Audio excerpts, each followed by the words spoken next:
Ballari Ballari issue ನನಗೆ ಸಂಪೂರ್ಣ ಮಾಹಿತಿ ಇಲ್ಲ, ಆದ್ರೆ ತಕ್ಕ ಮಟ್ಟಿಗೆ ಮಾಹಿತಿ ಇದೆ.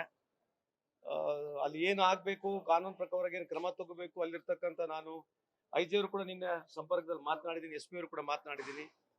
ಅದ್ರ ಜೊತೆಗೆ ಆಲ್ರೆಡಿ ಹೋಮ್ ಮಿನಿಸ್ಟರ್ ಸಾಹೇಬರು ನೇರವಾಗಿ ಮಾತನಾಡಿದ್ರೆ ನಾನು ಭಾವಿಸ್ತಾ ಇದ್ದೀನಿ. ಸೊ ಏನು ಕ್ರಮ ತಗೋಬೇಕು, ಏನು ಕಾನೂನಾತ್ಮಕ ಕ್ರಮ ತಗೋಬೇಕು ಸರ್ಕಾರ ತಗೊಳುತ್ತೆ.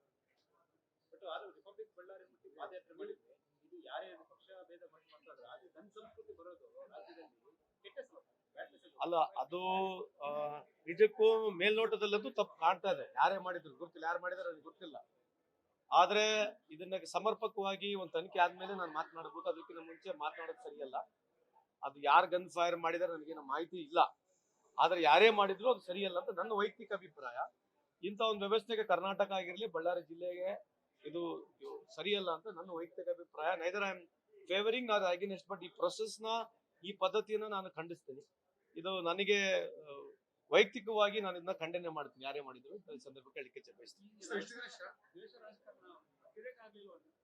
ಅಲ್ಲ, ಏನ್ ರಾಜಕಾರಣ ದೃಷ್ಟಿಯಿಂದ ಆಗಿದ್ದು, ಯಾವ ದೃಷ್ಟಿಯಿಂದ ಆಗಿದ್ದು ನನಗೆ ಮಾಹಿತಿ ಇಲ್ಲ.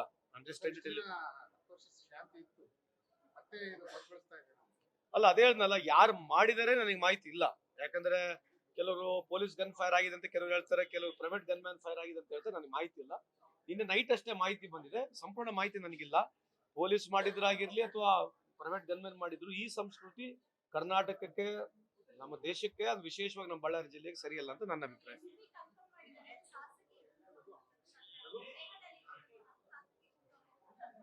ಅಲ್ಲ, ಅದಿದ್ರೆ ಅದೇ ಗೊತ್ತಿಲ್ಲ, ನನಗೆ ಮಾಹಿತಿ ಇಲ್ಲಮ್ಮ. ಸೊ ಅದಕ್ಕೆ ಸಮರ್ಪಕವಾಗಿ ಸಚಿವರು, ನಮ್ಮ ಹೋಮ್ ಮಿನಿಸ್ಟರ್ ಸಾಹೇಬರು ಉತ್ತರ ಕೊಡ್ತಾರೆ. ಇವತ್ತು ಡೊಮೆಸ್ಟಿಕ್ ವರ್ಕರ್ ಬಿಲ್ ಕ್ಯಾಬಿನೆಟ್ ಬರ್ತಾ ಇದೆ, ನೋಡೋಣ. ಹೋಪ್ಫುಲಿ ಈಗ ಅದು ಚರ್ಚೆ ನಡೀತದೆ ಕ್ಯಾಬಿನೆಟ್ ಅಲ್ಲಿ, ನೋಡ್ಬೇಕು. ಅದಕ್ಕಿಂತ ಮುಂಚೆ ಮಾತಾಡಕ್ ಬರಲ್ಲ. ಸರಿ,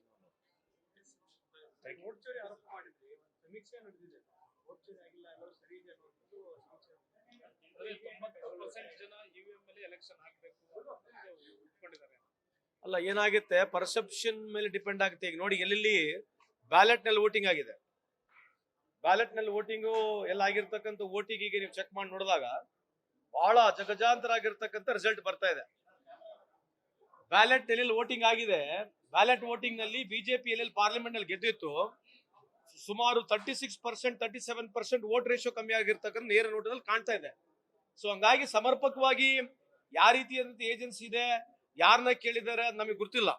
ಯಾಕಂದ್ರೆ ಬಿಜೆಪಿ ಅವರಾಗಿರ್ಲಿ, ಕೇಂದ್ರ ಸರ್ಕಾರ ಆಗಿರ್ಲಿ, ಈ ತರ ಸರ್ವೆಗಳು ಯಾವ ಬೇಸಿಸ್ ಮೇಲೆ ಮಾಡ್ತಾರೆ ನನಗಂತೂ ಮಾಹಿತಿ ಇಲ್ಲ.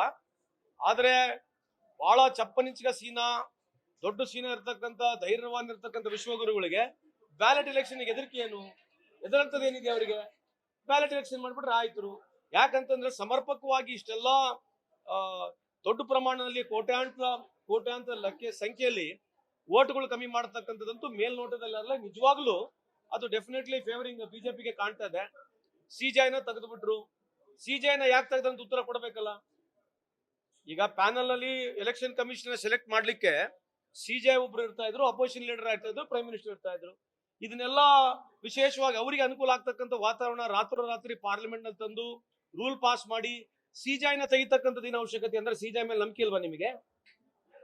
ಈ ದೇಶದ ಸಿಜೆಐ ಮೇಲೆ, ಚೀಫ್ ಜಸ್ಟಿಸ್ ಆಫ್ ಇಂಡಿಯಾ ಮೇಲೆ ನಂಬಿಕೆ ಇಲ್ವಾ? ಎದು ತೆಗೆದ್ರಿ? ಉದ್ದೇಶ ಏನು? ಆಮೇಲೆ SIR ಮಾಡ್ಬೇಕಂತ ಕೂಡ ಅದಕ್ಕೆ ಸ್ಟಿಪ್ಯುಲೇಟೆಡ್ ಕಂಡೀಷನ್ಸ್ಗಳಿದೆ. ಕಾನೂನಾತ್ಮಕವಾಗಿ ಒಂದು ಬರಿಬೇಕು. ಅದು ಆ ಪ್ರಾಸೆಸ್ ನ ಬರಿಬೇಕು. ಹೆಂಗ್ ಮಾಡ್ತೀವಿ, ಹೆಂಗಿಲ್ಲ ಅಂತ ಪ್ರಾಸೆಸ್ ನ ಬರಿಬೇಕು. ಆ ಪ್ರಾಸೆಸ್ ನೇ ಬರ್ದಿಲ್ಲ. ಒಂದು ಯಾವುದೇ ಒಂದು ಮರಿಬೇಕಂತ ಒಂದು ಪ್ರೊಸೀಜರ್ ಬರಿಬೇಕು. ಅದಕ್ಕೆ ಕೋಡ್ ಇರ್ತದೆ, ಅದಕ್ಕೆ ಪ್ರೊಸೀಜರ್ ಇರ್ತದೆ, ಅದಕ್ಕೆ ಪ್ರೋಟೋಕಾಲ್ ಅಂತ ಹೇಳ್ತೀವಿ ನಾವು. ಯಾವುದೇ ಒಂದು ಏನೋ ಮಾಡ್ಬೇಕಂತಂದ್ರೆ ಏನು ಬರ್ದೇ ಇಲ್ಲ ಅವರು. ಎಲೆಕ್ಷನ್ ಕಮಿಷನರ್ ಹತ್ರ ಮಾಹಿತಿ ಇಲ್ಲ. ಆಮೇಲೆ ಎಲೆಕ್ಷನ್ ಕಮಿಷನರ್ ಸ್ವತಃ ಸುಪ್ರೀಂ ಕೋರ್ಟ್ ಹೇಳ್ತಾರೆ, ನಾವ್ ಇರ್ತಕ್ಕಂಥ ಸಾಫ್ಟ್ವೇರ್ ನ ಚೇಂಜ್ ಮಾಡ್ತಾ ಇದೀವಿ, ಅದು ಸರಿ ಇಲ್ಲ ಅಂತ ಅವ್ರು ಹೇಳಿರ್ತಕ್ಕಂಥದ್ದು. ಯಾರು? ಎಲೆಕ್ಷನ್ ಕಮಿಷನರ್ ಹೇಳಿರ್ತಕ್ಕಂಥದ್ದು. ಮತ್ ನೀವೇ ಸಾಫ್ಟ್ವೇರ್ ಸರಿ ಇಲ್ಲ ಅಂತಂದ್ಮೇಲೆ ಮತ್ ಯಾವ ರೀತಿಯಾದಂತ ಮಾನದಂಡಗಳ ಮೇಲೆ ನೀವು ಇಷ್ಟು ದೊಡ್ಡ ಪ್ರಮಾಣದಲ್ಲಿ ಓಟ್ ತೆಗಿತಾ ಇದ್ದೀರಿ?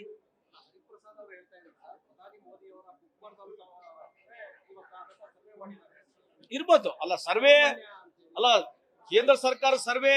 ಈಗ IMF ನವ್ರು ಹೇಳಿದಾರಲ್ಲ, ಇಂಟರ್ನ್ಯಾಷನಲ್ ಮಾನಿಟರಿಂಗ್ ಫಂಡ್ ನವರು ಸಿಗ್ರೇಟ್ ಕೊಟ್ಟಿದಾರಲ್ಲ, ಮತ್ತೆ ಯಾರಿಗೆ ಕೊಟ್ಟಿದ್ದಾರೆ? ಕಳೆದ 11 ವರ್ಷದಲ್ಲಿ ಎಲ್ಲಾ ಮಾನದಂಡಗಳು, GDP ಮಾನದಂಡ ಆಗಿರ್ಲಿ ಅಥವಾ ಪರ್ ಕ್ಯಾಪಿಟಲ್ ಇನ್ಕಮ್ ಮಾನದಂಡ ಆಗಿರ್ಲಿ, ಎಲ್ಲಾ ಮಾನದಂಡಗಳಲ್ಲಿ ಏರಾಪೇರಿ ಇದೆ ಅಂತ ಕೇಳ್ತಾ ನಾವ್ ಹೇಳ್ತಲ್ಲ, ಇಂಟರ್ನ್ಯಾಷನಲ್ ಸಂಸ್ಥೆ ಹೇಳ್ತಾ ಇದೆ. ಸೊ ಇದ್ರ ಮೇಲೆ ಜನ ಅರ್ಥ ಮಾಡ್ಕೋಬೇಕು. ಇದ್ರ ಪಕ್ಕವಾಗಿ ಸಮರ್ಪಕ ಚರ್ಚೆ ಆಗೋದಿಲ್ಲ. ನಾವು ಒಂದೇ ಮಾತರಂ ಬಗ್ಗೆ ಚರ್ಚೆ ಮಾಡ್ತಕ್ಕಂಥ ದೇಶ. 70 ವರ್ಷ ಆದ್ಮೇಲೆ ಬರೀ ಇಂಥದ್ರಲ್ಲೇ ಇದೀವಿ. ಇದಕ್ಕಿಂತ ಮುಂದೆ ಯಾವಾಗ ಹೋಗ್ತೀವಿ ನೋಡ್ಬೇಕು. Thank you.